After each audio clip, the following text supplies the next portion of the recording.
हाँ, देखिए विद्यार्थियों, आप अपने पास में किताब अवश्य रखेंगे ताकि आपको पता चल सके कि मैं कौन से शब्द बोल रहा हूँ और उसमें आप क्या समझ में आपको आ रहा है। तो यहाँ से था ये बदि विराद कर दूसणई, बदि विराद कर दूसणई लीलियो हत्यो कबंद, बाली एक सर मारियो ते जानो 10 कंद। तो इसमें यहाँ पर सीधा ही मैं एक बार अनुवाद ही बता दूं। हे 10 कंदर, उन राम को भली भांति पहचान लो जिन्होंने विराद और खरदूषण का वध किया और कबंद नामक जैसे अत्याचारी अन्यायी राक्षस को मार गिराया, उनका वध कर दिया। साथ ही साथ धर्म और न्याय की रक्षा के लिए बाली को मारने के लिए भगवान श्री राम ने अपना एक तीर चलाया। और हे रावण, आप इस बात को अच्छे तरीके से समझ लो। अब देखिए आगे। जय जलनाथ बंदायु हेला, उतरे प्रभुदल सहित सुबेला, कारुणिक दिनकर कुल केतु, दूत पठायो तव इत हेतु। यहाँ पर मैं सीधा ही एक बार शब्दार्थ बता देता हूँ।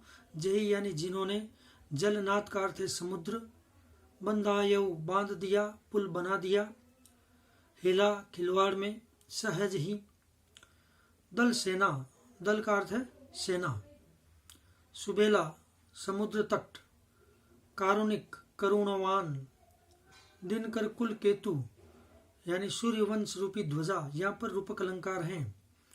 दिनकर कुल केतु का अर्थ एक राम भी है। तब यानी तुम्हारे, तब यानी तुम्हारे हित का अर्थ है भलाई और हेतु का अर्थ है के लिए। प्रस्तुत जो जय जलनाथ से लेकर नाथ बिमल जसु लेह तक जो पद्यांश है, प्रस्तुत पद्यांश हमारी पाठ्य पुस्तक सरयू से संकलित मंदोदरी की रावण को सीख नामक शीर्षक से संकलित है। इनके रचयिता तुलसीदास है। अर्थात अगर दूसरे शब्द में यह गए थे कि प्रस्तुत पद्यांश तुलसीदास द्वारा रचित रामचरितमानस के लंका कांड के मंदोदरी की रावण को सीख नामक शीर्षक से उद्धत है। प्रस्तुत पद्यांश में मंदोदरी रावण को ये चेतावनी दे रही है कि भगवान श्री राम ने बहुत ही सहज रूप से लंका समुद्र को पार किया और लंका तक पहुंच गए, और उनके भेजे हुए दूत का भी अगर आप सही तरीके से सामना नहीं कर पाए तो आप राम जी का सामना किस प्रकार से करोगे।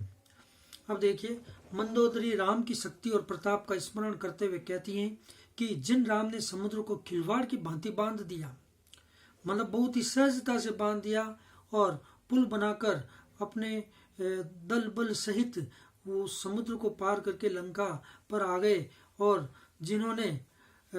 जिन्होंने सूर्यवंश की ध्वजा के समान श्रेष्ठ राम अर्थात भगवान श्री राम ने सूर्यवंश रूपी ध्वजा को संभाल के रखा है। ये अत्यंत करुणावान है और आपके हित के लिए ही इन्होंने अपने बहुत सारे संदेशवाहक आपको समझाने के लिए भेजे। आगे देखिए। सभा मांझ जय तब बल मत्था, करी बरूत मोह मृगपति जत्था, अंगद हनुमत अनुचर जाके, रण बांकुरे वीर अति बांके। तो यहाँ पर उन्होंने बताया कि उस दूत अंगद ने भरी सभा में तुम्हारे बलवान सांसदों की परीक्षा ली। बलमत्था का अर्थ है परीक्षा ली, बलमत्था का अर्थ है परीक्षा ली, और करी का अर्थ है हाथी, बरूथ का अर्थ है समूह, मृगपति यानी सिंह, अनुचर यानी सेवक, बांकुर यानी कुशल। तो यहाँ पर शब्दार्थ देखिए, उस भावार्थ देखिए। अंगद ने भरी सभा में तुम्हारे और तुम्हारे बलवान साथियों की परीक्षा ली, लेकिन कोई भी शक्तिशाली सेनापति हो, चाहे तुम्हारे सरदार हो, किसी ने भी तुम्हारे अंगद के पैर को वो उठा नहीं पाए। और अंत में जब रावण अंगद के पैर पड़ने लगे तो अपना पैर हटा लिया और कहा कि अगर तुम इतना ही जो है हार मानना चाहते हो तो भगवान श्री राम के जाकर मेरे पैर मत पकड़ो, भगवान श्री राम के जाकर पैर पकड़ो तो तुम्हारा कल्याण हो जाएगा। और इस प्रकार रावण समेत समस्त लंका दरबार को लज्जित कर दिया। आपकी रण बांकुरे वीर अति बांके, तय का पिए पुनि पुनि कर रहु, मुदा मान ममता मत बहु, अह कृत राम विरोधा, काल विभस मन उपजा न बोधा। तो यहाँ पर आगे बताया कि आपने जो है, हे पति तनिक सोचो, जिन राम के अंगद और हनुमान जैसे कुछ युद्ध कुशल वीर और पराक्रमी सेवक हो, उन राम को तुम बार बार साधारण मनुष्य बताते हो। तुम व्यर्थ के सम्मान, मोह और अहंकार में डूबे हो। हे पतिदेव, काल के वश में होकर तुम राम के विरोध में पड़े हुए हो। बार बार समझाने पर भी तुम्हारे मन में ज्ञान उत्पन्न नहीं हो रहा है। आज तक काल ने अपने हाथ में शस्त्र लेकर किसी को नहीं मारा। काल तो विनाश की ओर जाते व्यक्ति का धर्म बल बुद्धि हर लेता। कहा भी जाता है कि विनाश काले विपरीत बुद्धि। जब विनाश काल आता है तो बुद्धि विपरीत हो जाती है, और यही बात रावण के साथ हुई थी। रावण की बुद्धि भी विपरीत हो गई और राम से युद्ध करने के लिए आगे बढ़ गया और हार को प्राप्त हुआ, और साथ ही साथ उसकी हार स्वीकार हुई। हे स्वामी, जिसकी मृत्यु निकट आती है उसे तुम्हारे समान ही मति भ्रम हो जाता है। दुई सुत मरे दयऊ पुर अजऊ पुर पिय देव, कृपा सिंधु रघुनाथ भजी, नाथ बिमल जसु लेहू।